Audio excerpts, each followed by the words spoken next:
So we're back. Sorry about the technical difficulties. I'll let Mark start right now with his presentation. All right, thanks, Roxanne.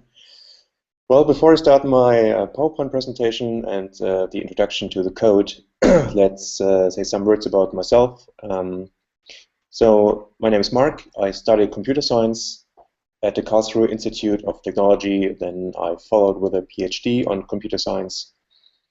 And the focus was on electric mobility. And the idea was, how can we integrate an electric vehicle into the energy management system of a smart home? So the electric vehicle shall not only charge energy, but feed energy back to the grid or to the smart home, which then can be used by the appliances. And and in order for the electric vehicle and the charging station to communicate with each other, there needs to be a protocol. And back in 2009, 2010, there was a standardization body forming around this protocol, which I joined back then, the ISO 15118. And I'm still a member of this standardization body. And I implemented a prototype of this protocol, which now ended up as an open source project in June this year. All right, and then since last year in October, I joined a company, Charge Partner, which offers user-friendly software as a service for the e-mobility market. So on the one side, we are providing services for the authorization and the cost-effective management of charging stations on the one hand, and user administration for settling the charging costs on the other hand. So for those who are providing contracts for the end users, which provide you with RFID cards, for example. So we are kind of building a bridge between those two. All right, so let's start with the presentation.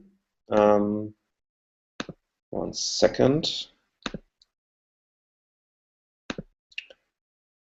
So you should all be able to see the presentation now. So the topic is smart charging of electric vehicles with the RISE V2G project. RISE V2G is an abbreviation for the reference implementation supporting the evolution of the vehicle-to-grid communication interface. And this vehicle-to-grid communication interface is exactly this ISO standard which I was talking about a minute ago. Before I go into details, I need to give you some background information why we are dealing with this protocol. Why do we need this standardized protocol? What it's all about. So currently we are in a decade of two major technological revolutions. On the one hand, we have the smart grid, which is basically a set of generation units, energy storage devices, private and industrial energy consumers, and some network operation resources, which are all connected together and communicate intelligently through the means of information and communication technology. And what you see on the lower left side is a chart which indicates the increasing share of renewable energies over the years and over the decades. And this yields a paradigm change from times where we were very used to a situation where fossil and nuclear power plants are just generating the energy and the power as it was needed by the consumers, to a situation where we have more and more decentralized renewable energy plants which generate their energy based on the weather situation. Think about the solar and wind power plants. And on the other hand, we have the electric mobility. There are certain goals which are propagated by the European Union concerning the carbon dioxide emissions. In Germany, we have the goal to have 1 million electric vehicles on Germany's roads, and we want to get rid of all nuclear power plants by 2022. So the idea is to integrate the electric mobility into the smart grid through the means of standardized information and communication technology, which then ensures interoperability, investment reliability, and thus raises consumer acceptance. Okay, so this slide is just going to show you that there are a couple of protocols around which are needed in order to fulfill all the e-mobility business processes. So on the lower level, we have the communication between the electric vehicle and the charging station. This is, until now, based on an analog signaling process, which is standardized in this IEC 61851 documentation. And above that, there's the high-level protocol, the ISO 50118, which we will see in detail what it's all about in a few minutes. As soon as you want to manage several charging stations, or even just a single charging station with some kind of backend, you need to have a protocol which is called the Open Charge Point Protocol. This is not standardized in a standardization body like the ISO or IEC, but it's a de facto standard because it's widely used worldwide. And level above that, if you want to ensure that one customer who has a contract with his favorite energy provider wants to be able to not charge his electric vehicle at those charging stations which are supported by this energy provider, but also charging stations from other energy providers or even in other countries, we need to have a roaming functionality, just like in the telecommunication industry. And there we have some other protocols like the Open Intercharge Protocol and so on. What I want to tell you is that the scope of RISE V2G is down here, right between the for the communication between the electric vehicle and charging station. So what's so special about this ISO 50118? Well, it introduces a customer-friendly so-called plug and charge mechanism. This means that all you need to do is to connect your car to the charging station with a charge plug in order for all the authentication mechanisms, all the authorization, and the billing to take place automatically without any further assistance or any further input from the user. So you don't need to have an RFID card, you don't need to have a smartphone application or SMS, you just need to connect your car to the charging station. That's the idea behind it. And even more importantly, you can do load management with it.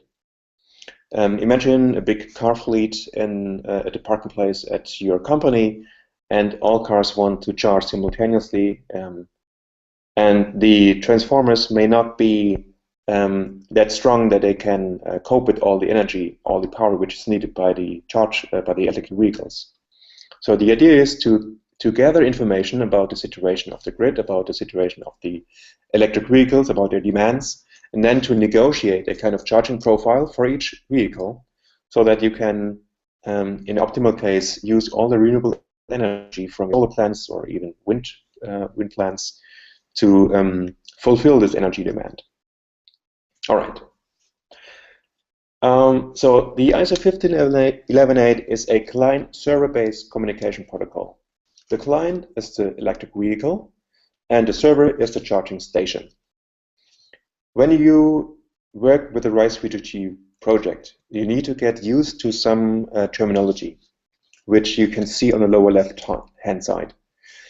EV stands for, well, electric vehicle.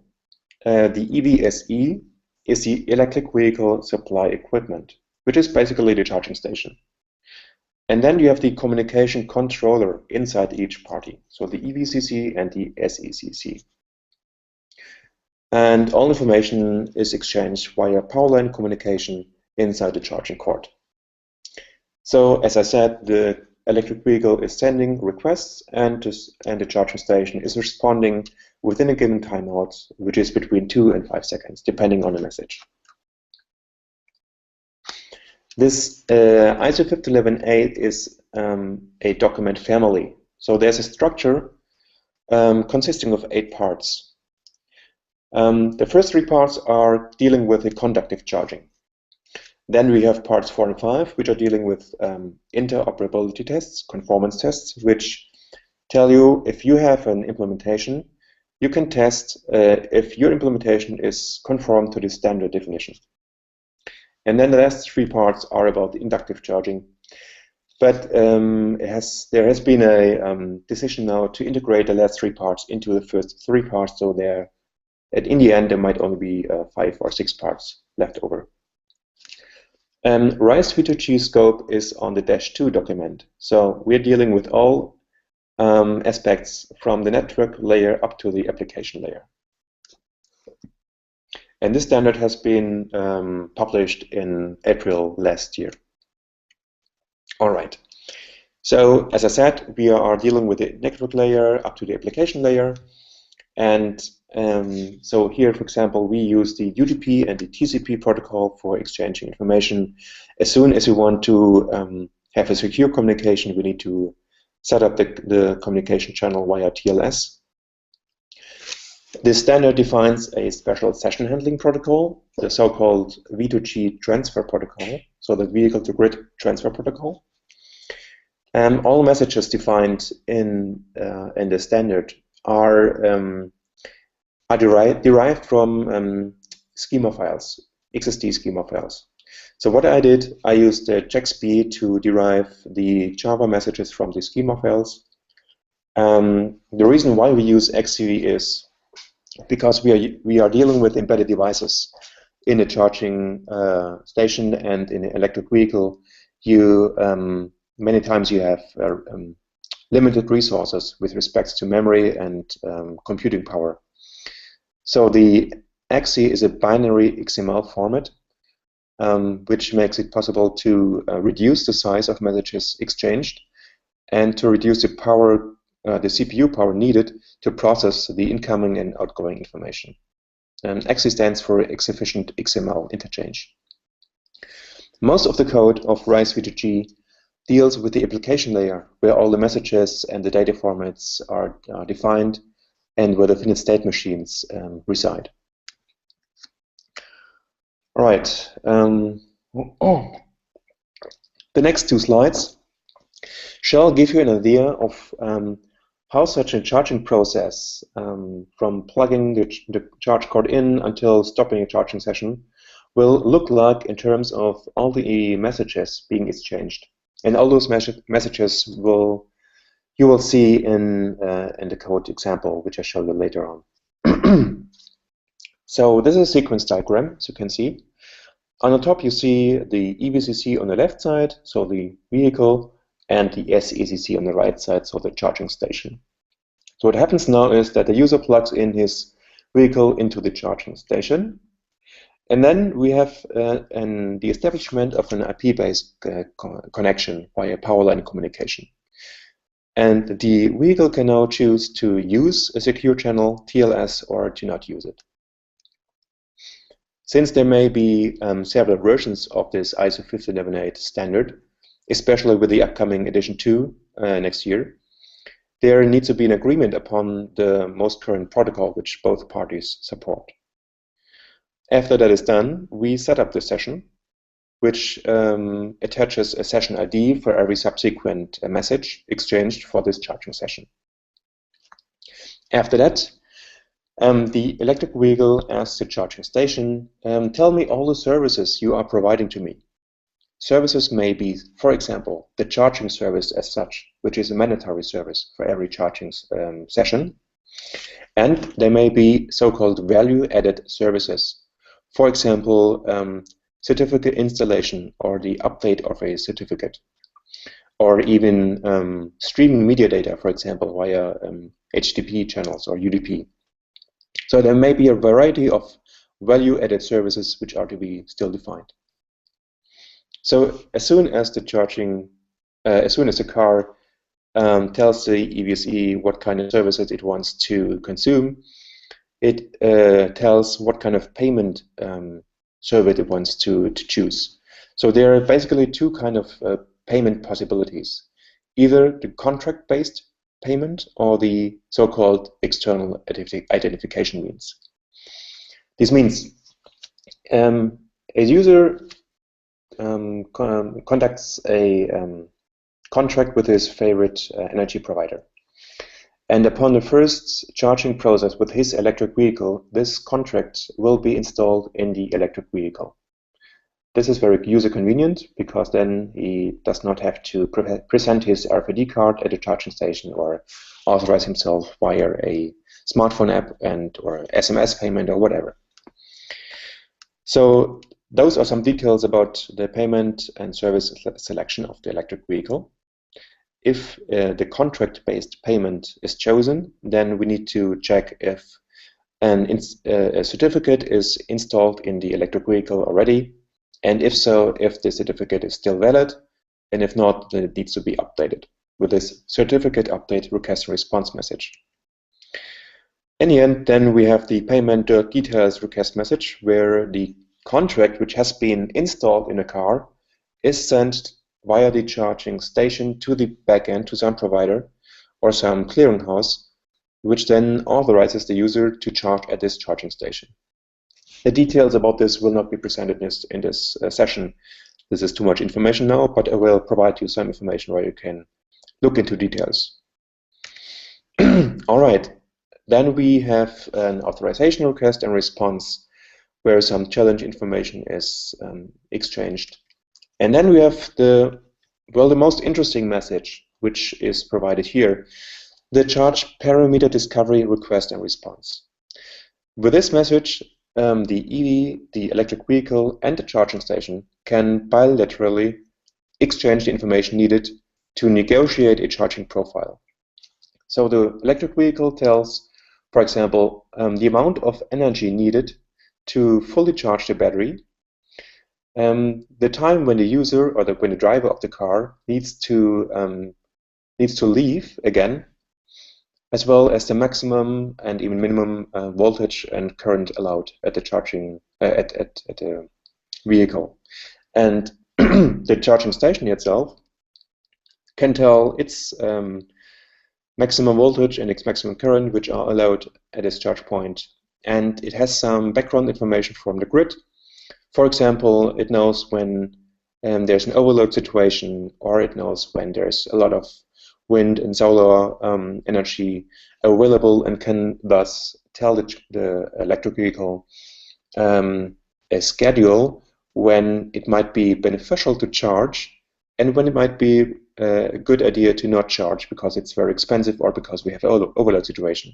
So we have the ability to negotiate a charging profile and thus have a flexibility for the charging process. This means that we don't need to charge instantly when the car is connected, but maybe just pause for an hour, and after an hour we charge with the solar energy available from our solar plant, and the car will then be charged within 15 minutes.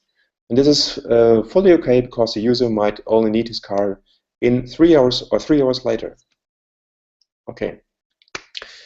So as soon as the car has chosen its charging schedule, it will send a power delivery request message stating that either it wants to instantly start the charging session or that it wants to pause the charging and start later on. Then we are in a charging schedule, in a charging loop if the charge starts, where some keep alive information is exchanged. We can exchange metering information, so the metering information from the charging station can be signed by the electric vehicle, such kind of things. And as soon as the charging process shall finish, the electric vehicle sends another power delivery request message stating that it wants to finish the charging session, which is then in the end acknowledged by the station stop request and response message, which then ends the TCP and the TLS communication. Okay, so one more word on security in ISO 51108. We need to ensure confidentiality, integrity, and authenticity. What does this mean? So for those who are not very firm with security aspects, confidentiality means that we need to assure that a message's content can only be read by the intended recipients and no authorized parties. Integrity means that if someone modifies the message which is sent, we need to at least detect the modification, or even better, we need to avoid the modification. And authenticity means that the two communicating parties need to verify themselves that they are really the ones which they claim to be. And all these things are addressed in the ISO 15118 protocol by the means of encryption and decryption with asymmetric and symmetric cryptography. and with the creation and verification of digital XML-based signatures. Why do we need it? Well, a few slides before, I showed you that, for example, we have this certificate update request or a certificate installation request and response. And there are some fields, or even a complete message, which just need to be signed and need to be encrypted. For example, the contract, which needs to be installed in the car, needs to be encrypted, so that we don't have some malicious third party which is interfering with the information. All right, so there are some security parameters which are demanded standard, but you don't really need to worry about it because it's all implemented, and there's an easy way to create all the needed certificates and all the keys. And I will show you how to do it. Yeah, last thing, well, if we establish a TLS communication, there is one cipher suite which is allowed by the standard, which tells what kind of signature mechanism we need to use, what kind of keys we need to use with symmetric and asymmetric cryptography, and how we need to exchange our keys. But let's not go into much detail here. So the RISE V2G is the first complete reference implementation of this standard. It implements all messages which are dealing with AC and DC communication, so with alternating current and direct current, and the two kinds of authorization and payment, the plug and charge and the external identification means. All right, let's go right into the details. You can join the project on GitHub via this link here. So now you should see the GitHub page. The project is basically split up in 3 sub-projects. Here we have the EVCC project, which is for everything which is concerned about the electric vehicle. Then we have the sub-project about the charging station, and we have the sub-project called Shared, where all methods, functions, and variables, global values used by both projects are in place here. And you have this is not an Eclipse project. This is just a folder with all the certificates which you need to generate if the certificate is not valid anymore, for example. All right, I think we can have a quick look here. Or is there any question until now from the participants? No, not right now. We'll have the questions at the end, I think. All right, okay. All right, so you see here you have these 3 projects, the EVCC, the SECC, and the shared project. This parent folder here is just because it's a Maven project. Let's have a short first run to see how it's like. Oops. So what you need to do is you need to start the server first. Then you go here into the main part, go into the main folder, and start the SECC as a Java application. So what you see here now is that we have a UDP server and a TCP and TLS server initialized, because in the beginning some preliminary information needs to be exchanged via UDP, and then the EVCC can decide to either start a non-secure communication via TCP or a secure channel via TLS. So then we start an exemplary charging session here with the EVCC. Let's go here, run as Java application. All right, so the debug messages are quite verbose. I don't go to all details, but just to give you a quick overview. This is the client view here, so the charging the electric vehicle, which tells you that it sends a so-called supported app protocol request message that it's now waiting for the response message here. It received the response message. Every message which is sent is printed here as in its XML form, and then it just goes all the states through. We have the session setup, we have the service discovery, we have the service detail, payment details, then we have power delivery, then we are here in charging loop, but we only have one charging loop. Then we are stopping the charging session here, terminating it with a stop session. Once you see this, you know that the charging session has stopped successfully. And on the other side, the server side is the same verbosity about its debug messages. Here you see the session, the states which are which are run through. Okay. So the most interesting part is probably the states folder. One second, I just show you maybe one document from the standardization here. So if you work with this RISE V2G project, one thing you need to do is really you need to read the standard. The standard is quite big, it's quite complex, but for those who are already dealing with this matter, this is a really good project to use it as a test counterpart for your charging station or for your electric vehicle implementation. And here, one of the pages, you see that we have these states here: wait for this state, wait for session setup, wait for service discovery, and there are certain requirements here which need to be fulfilled in order to get from this state to the next state or to some other state. And there are always some requirements which state that if this happens, go back to the default state and terminate the communication session.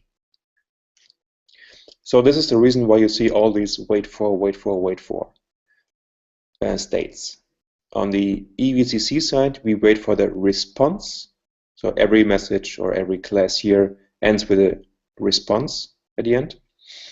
And it's the same on the SECC side. So we have the states here where we have the wait for the request messages. Then we have the session folder, which is the same on the EVCC as well as on the SECC side, where the charging session itself with all the variables and all the states is held in here. We have the transport layer as well on both sides, where all the where the UDP server, TLS server, and TCP server is implemented. So it's quite straightforward, as I would say.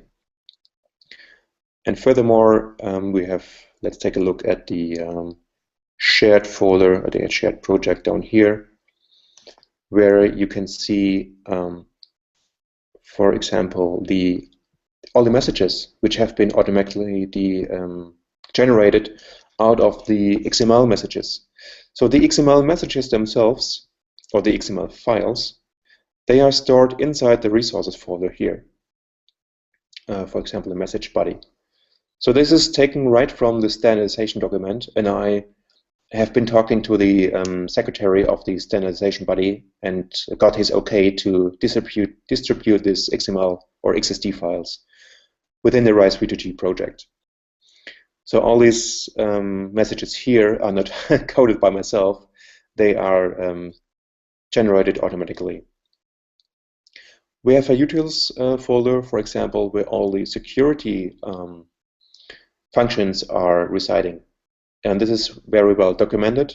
It took me about 2 to 3 months to implement all the security requirements. And in order to make it easier for you, you have all the functions here. You have it well documented to, for example, to get the Java key stores, or to well, let's have it here, a quick overview, to decrypt some certificates, to get the public key, to sign something, to generate random numbers, and so on. once you get started, you need to make sure, but this is when you fork this project from GitHub, it will be already there. You have to make sure that you have these Java key stores here. A key store and a trust store, which already holds some certificates for the TLS communication, and as well some the contract certificate, which will be installed into the electric vehicle upon the first charging session. So on the EVCC side up here, the only thing you have is, or you need to be sure that it's already there, is the EVCC key store and the EVCC trust store. In the RISE V2G project, let's go back 1 second. You have this certificates folder, and there you have this generate certificates bash file. So what it basically does is it creates all the private keys and all the key stores and the certificate signing requests as well as certificates itself once you run this file. For those who are interested in what is going on there, everything is well documented. So every step, it's quite a long file. Every step is well documented with its OpenSSL commands. All right. One more thing, very important when you start running it the first time, you have this configuration files.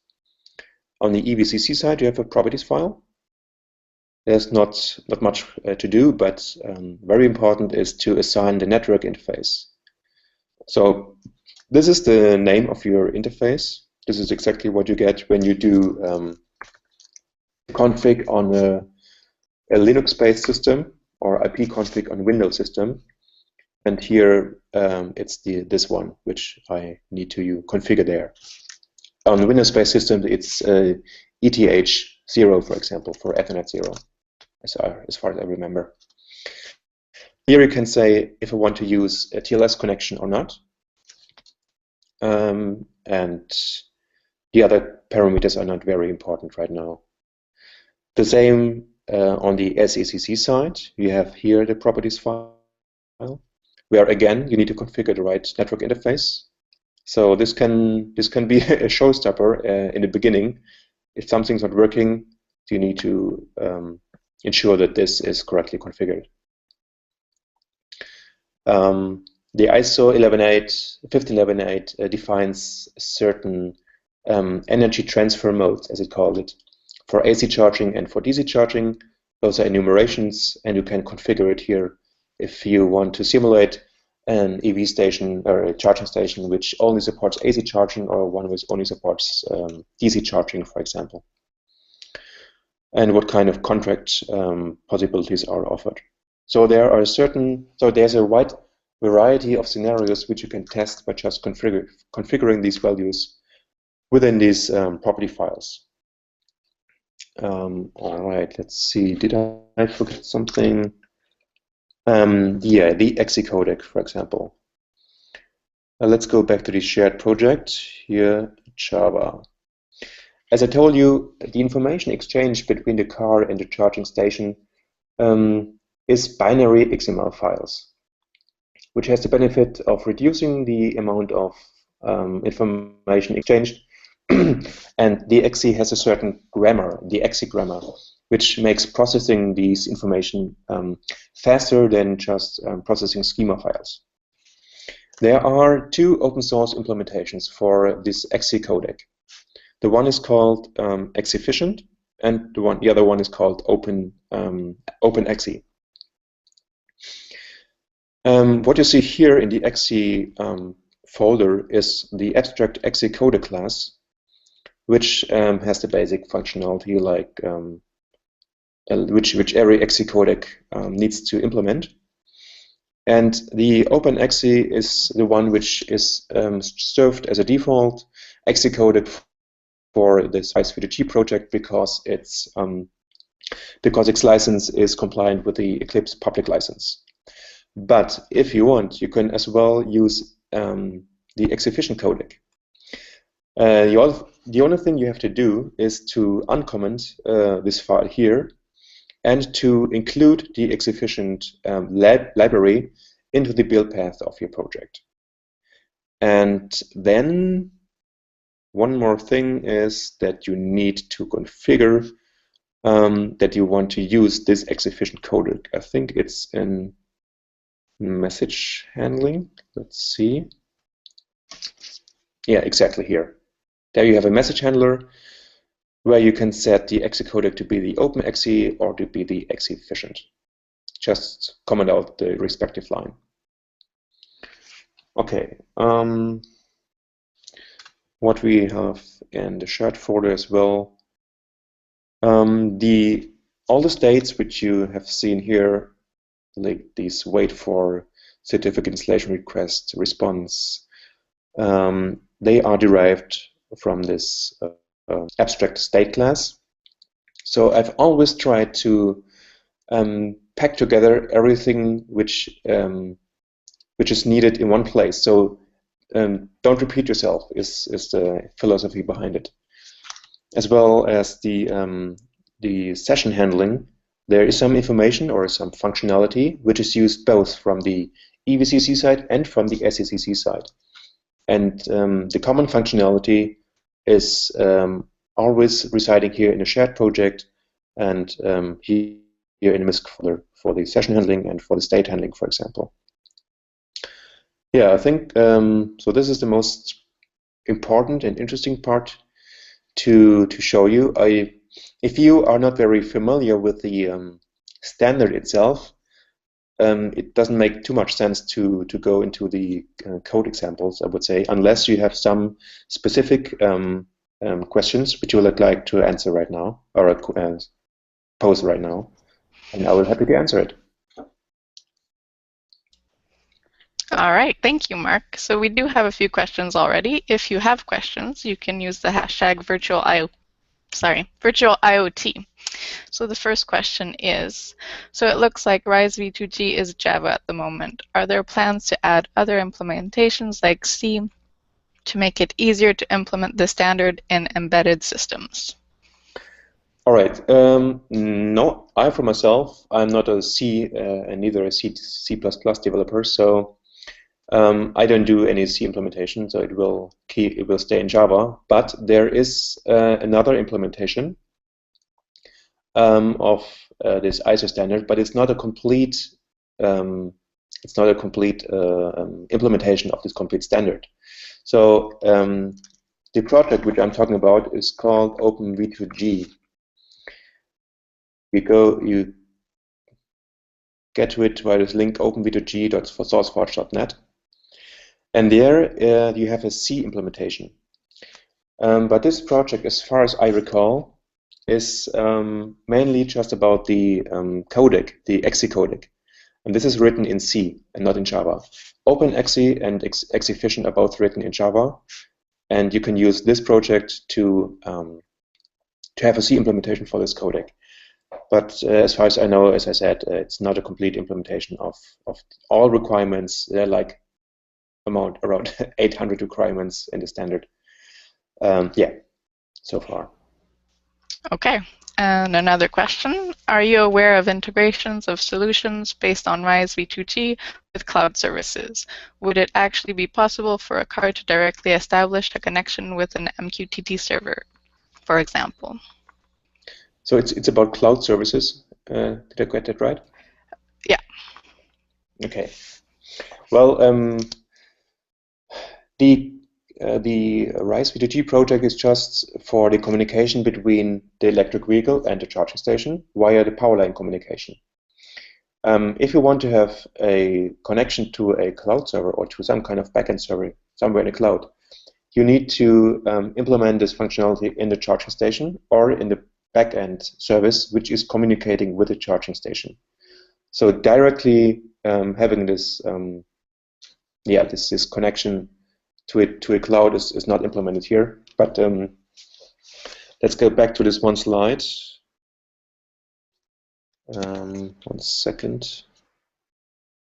Rather at the beginning here.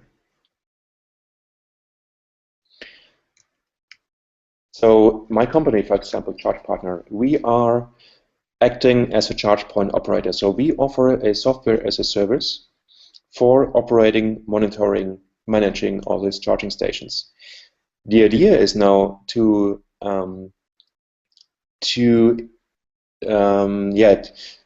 closely collaborate with those companies which are manufacturing the charging controller inside the charging station, which then communicates via the electric vehicle with this ISO 15118 protocol, and get more information directly about the states of the charging process. So the RISE V2G project it will only deal with the implementation of all requirements stated in the ISO 15118 project, but I have the idea of implementing some, let's say, modules which are attaching to this RISE V2G project, which are then able to run inside the charging station and communicating with the backend service in the cloud. But it will not be part of the RISE V2G project. Further questions? Okay, that's it for questions. Thanks, Mark, for joining us today and presenting. And thanks, everyone, for joining. This is it for the new year. Hi, on behalf of Benjamin, who couldn't make it, be sure to check our website for the upcoming ones. And see you next year. All right. Thank you. See you. Thanks for having me. Bye-bye. No problem. Bye.